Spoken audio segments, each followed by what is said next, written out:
Naomi Townsend says she found the most opulent butchery in the region. For gregarious energy and endless Aperol spritz, her pick is sure to win you over. Let's head to Snuff Mill.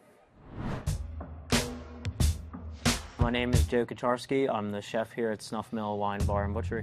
My name is Bill Irvin, owner of Snuff Mill Restaurant and Butchery. Well, I had come up here to follow a girlfriend, and we went out to dinner one night, and the food here in Wilmington was okay.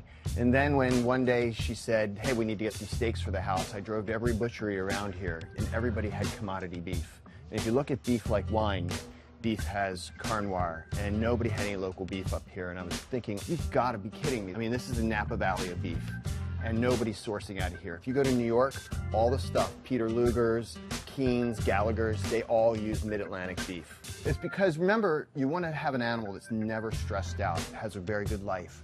You know, we don't have any large feedlots here. Our temperatures are not 200 or 100 degrees during the day, so the animal's very healthy, and that's what makes great marbling in beef.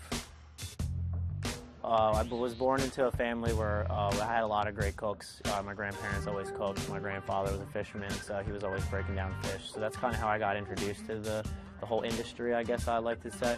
Yeah, but you have to say really, because what's your last name?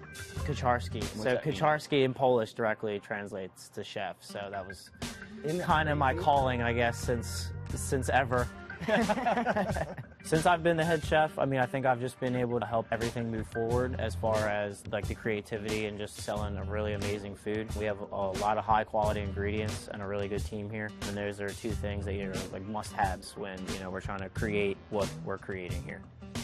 So I think I've been through probably about a dozen restaurants already in my life, but I think the real thing I learned in this business is that you have to work with each other because you can't get it done by yourself. And that's one of the great things about this place is it's so tight-knit, so you can't get lost in here. You can't get lost in the kitchen. You can't get lost if you're a guest in the dining room. It is a family, and whether you're in the kitchen being creative or just coming in to enjoy it, you're gonna know that it's a different experience every time. Naomi, Snuff Mill is this steakhouse wine bar in the fanciest strip mall in Delaware. Why did you pick it? It's one of my favorite spots. I've gone there for special occasions. I've gone there just to have, you know, a burger and a drink after work. I just love that you can get a good burger, a great steak, but also a good variety of different meats. They serve lamb, seafood, you know, different things. So it's really nice. For first-timers, do you have a go-to dish that you would recommend? I absolutely recommend getting the focaccia bread. It's actually the appetizer. It's just so good. They bake it fresh with chunks of garlic in it, rosemary, flaky sea salt. When you bite into it, the garlic melts in your mouth. And the best part is that you can choose butter to get it with. So the last time I went there, it was a creamy mascarpone butter that they had, and it was really good. Also, I would say their pork skewer for the appetizer as well. It's really good and has a good glaze to it, good char on the outside. Two of my favorite appetizers to get, pretty much. So, no surprise, start with the fried artichoke, right? Which may have been the best fried artichoke I've had. They came as a full artichoke, so not chopped up or anything like that. You could really tell what they were, and they were fried perfectly, and the sauce was exceptional. We also got some oysters in the half shell, which, love oysters. They were delicious, very fresh. You could tell they tasted like they were right out of the ocean. So they had a slew of specials when we went, and our server actually sent the owner over to tell us about a couple of them because we had ordered the dayboat scallops, which the owner comes running up to the table and he was like, I was actually just in Nantucket this past weekend and I shucked everything that you're about to eat. Stop. Yes. I love that little humble brag. It was the most fabulous experience I had at a restaurant. Yeah. And he was like, yeah, I just opened them right up. They're literally from boat to table. They were the small scallops in a lemon white wine butter sauce with like a piece of grilled sourdough, just like sopping it all up, delicious. And then the East Coast oysters, they were topped with a yuzu, a chili crisp, and caviar. And my husband doesn't even like oysters, and he ate half of them. Like, they were so unbelievably fresh and delicious. And that owner is just the best thing in town. Like, I was obsessed with him. I love how you doubled up on the caviar, because you had the caviar on the oysters, and then you had caviar linguine. Yes, that dish. We did it as kind of like an intermezzo, like the second course. Caviar linguine. It was in a saffron lemon sauce. And then it was topped with trout roe and caviar as well. It was just the most creamy, like umami, rich, savory, delicious pasta. Cooked perfectly, just like a really nice addition to like the seafood we had just had. I got the prime ribeye, 20 ounces, bone out, which is a lot of steak. Yeah. It served, it was for dinner that night, and then dinner for my wife and I as a steak and eggs leftover the next night. Delicious. Sage rubbed pepper with these seasonal vegetables that were excellent. Cooked perfectly. Super juicy, nice marbled fat, the whole 9 yards. Obviously, the burger is like the one casual thing on the menu, but it's so amazing what they put into the burger. $1 Million bacon, I believe it's just sweetened with like some brown sugar, so it's nice, crispy, sweet. They also have this secret sauce, which is like a way better Big Mac sauce. It has these thick pickles on it, and I haven't always been a huge fan of pickles, but it feels like a crime to take it off. They're doing something wonky or wild and weird with bone marrow With bone specifically. marrow. Because you had a bone marrow old-fashioned. Yeah, yes. how was that? Really good. I'm not sure if I could tell what part of the taste was bone marrow, but it was a very good old-fashioned with a, I like how they serve it with like a big block of ice, right? Yeah, Not yeah. over ice, but just with a classy big square of ice kind of thing, and tasted delicious. Your cocktail game, very strong. What cocktails would you recommend?